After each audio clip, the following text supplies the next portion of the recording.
Hi everyone, I'm Priyanka and you're welcome to the Terrace Kitchen. In today's video, I'm going to show you how to make crispy corn in 3 ways.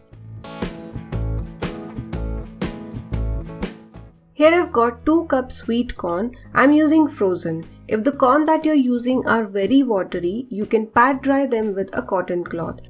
If they aren't very watery, you can skip this step. If you're using fresh sweet corn, boil them in some water and salt for 3 to 4 minutes and remove the excess water.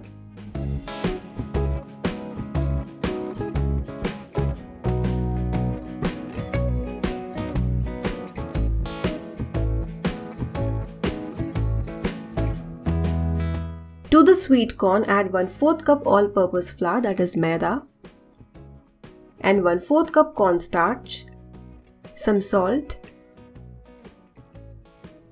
Mix well using a spoon. Add a little water and make a thick coating.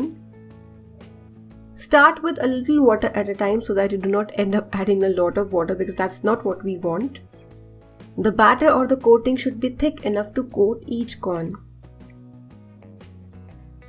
Heat your cooking oil, keep the flame between medium to high and drop in the corns. Don't worry, you don't need to separate them all, just spread your fingers and drop them. Keep the flame medium and later you can increase the flame to medium to high. Don't try to separate the corns initially or as soon as you drop them in the oil. Once they are done and they become golden and crispy, you take them out of the oil and it would be easier for you to separate them. Still, there would be a cluster of 2 or 3 corns, that's okay, they taste amazing.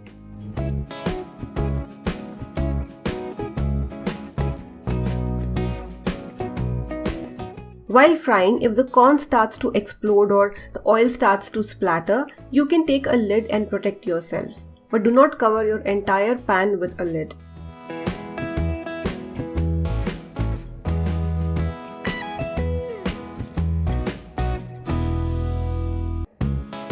So this is the amount of corn you would get after frying 2 cups of sweet corn.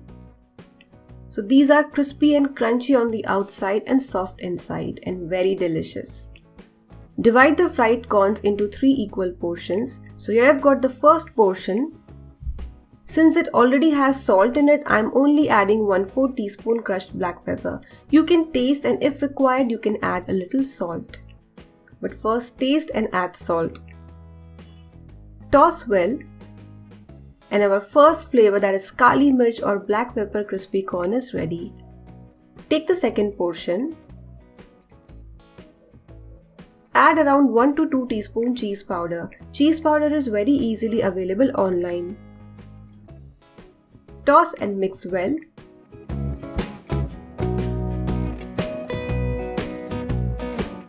Cheesy crispy corn is ready. Let's move to the third one. Here I've got 1/4 teaspoon garam masala, half teaspoon chaat masala, half teaspoon red chilli powder, and half teaspoon powdered sugar. Don't skip powdered sugar, it won't make your seasoning sweet. A little salt. Mix well. Our third seasoning is ready. Add 1 to 2 teaspoon of this seasoning. So after adding 1 to 2 teaspoon, you can taste and add more only if required. And our third variety, that is magic masala crispy corn, is ready. You can enjoy this snack just like that or with a cup of tea. If you like this recipe, give this video a thumbs up and subscribe to Terrace Kitchen for more such wonderful recipes. Give this recipe a try and enjoy.